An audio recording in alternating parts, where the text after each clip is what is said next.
Hello, what's up? Ang mapapanood nyo sa video na ito ay ang 85th birthday ng aking pinakamaganda at the best lola. So, eto, uuwi kami ng Surigao nang hindi na naman alam ng aking lola.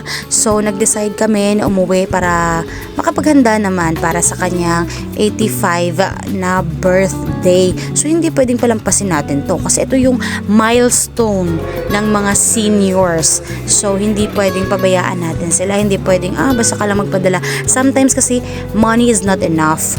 Yung presence talaga ang pinakamahalaga.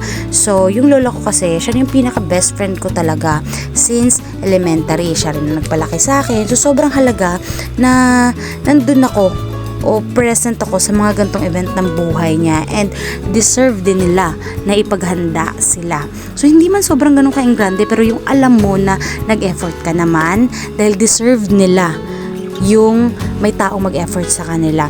And yeah, so galing kami nito sa work ang uwi namin nito is 6 p.m. tapos nag-impake kami and then biyahe kami ng around 12 a.m. 12 na yata, 12 to 1. So ngayon medyo sobrang antok, gutom, naghalo-halo talaga kasi yung pagod galing din sa trabaho pero talagang inestimate na namin to na kakayanin talaga namin to. And then, ayan, sobrang ganda lang ng biyahe namin na to kasi kahit connecting flight siya, okay lang. Kasi sobrang bilis talaga. Yung walang delays from Naiya to Mactan Airport sa Cebu and then from Cebu to Surigao. Actually, nakarating kami doon mas maaga pa sa in-expect namin nakalagay sa tickets namin. So, yun yung maganda, walang delay. Kaya dapat lang din na early ka din pumunta talaga sa airport para advantage din yon.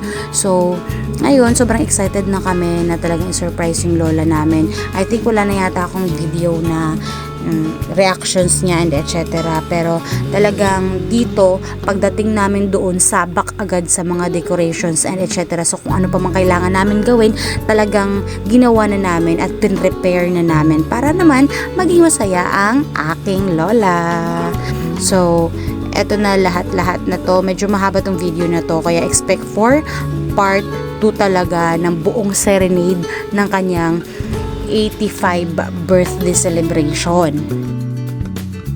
Move sharp objects from your body.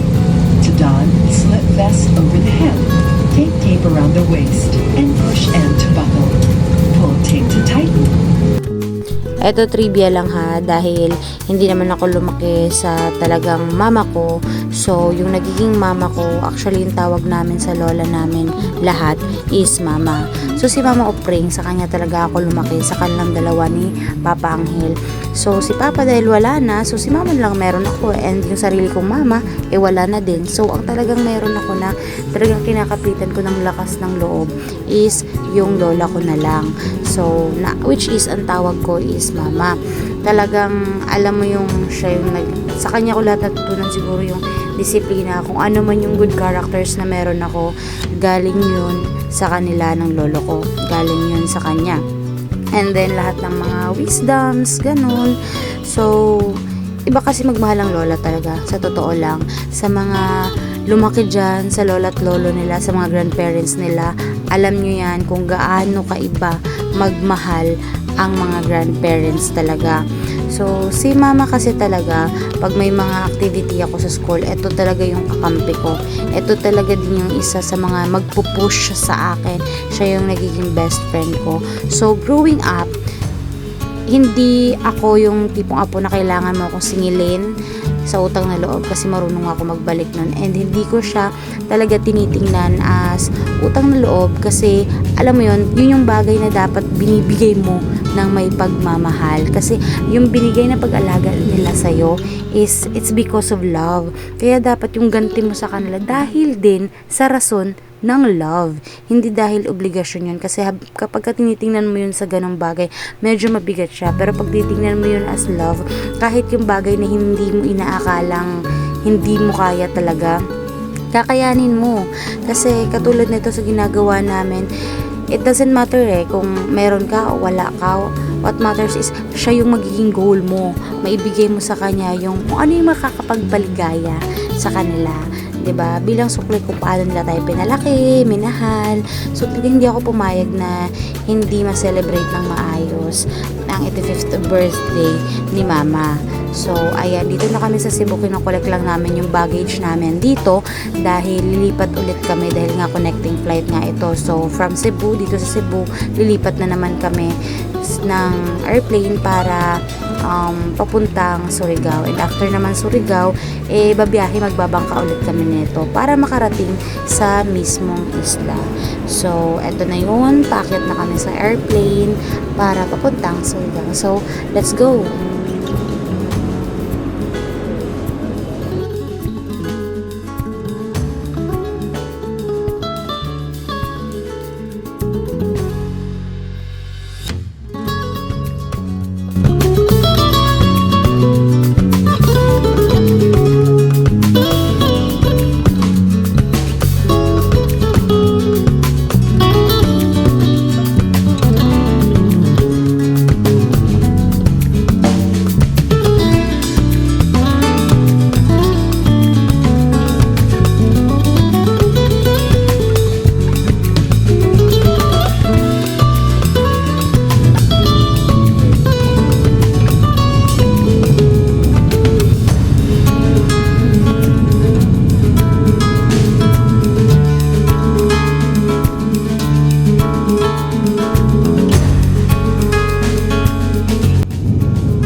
At ngayon naman, thanks God, nakarating na kami ng Surigao Airport and sobrang aga talaga namin nakarating, early than expected. So ngayon, didiretso naman kami sa sakayan ng mga bangka. So as you can see, nakababa na nga kami.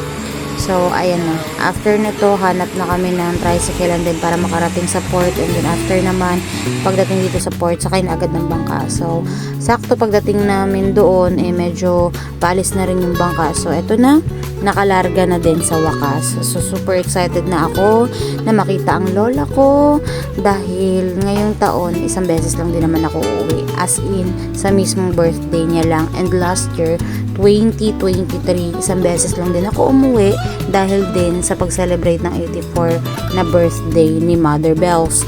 So ngayon pag uwi namin doon, medyo diretso na agad sa mga dapat gawin.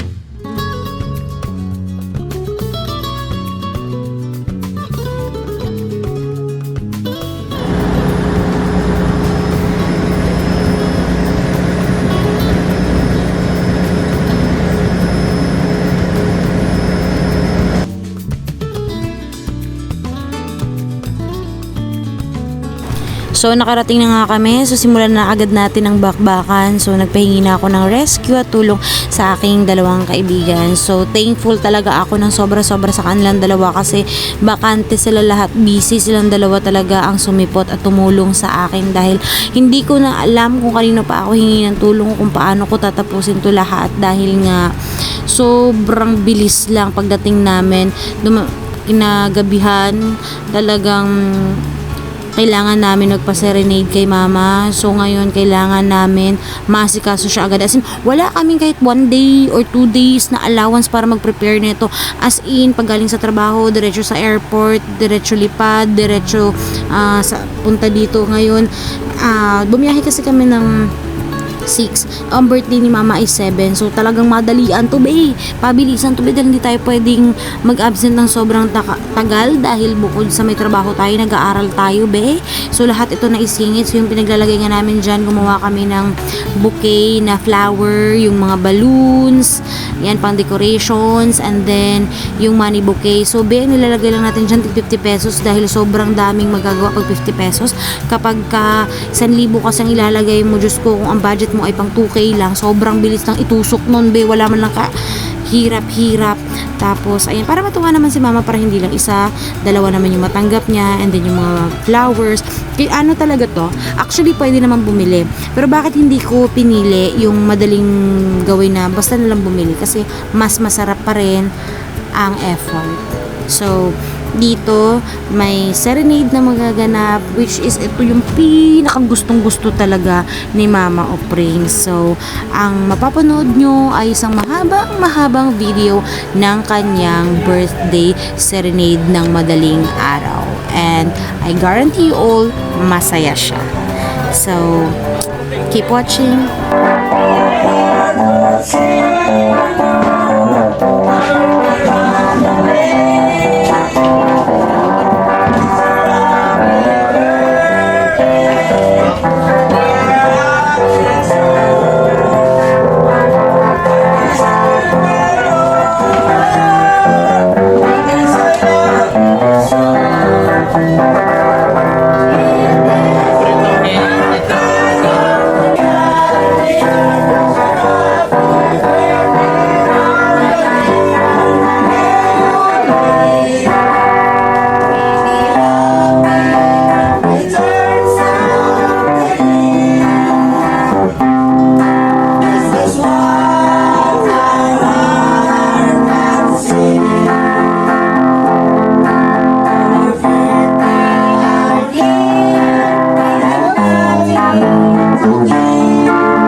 Ako, dito speaker daw.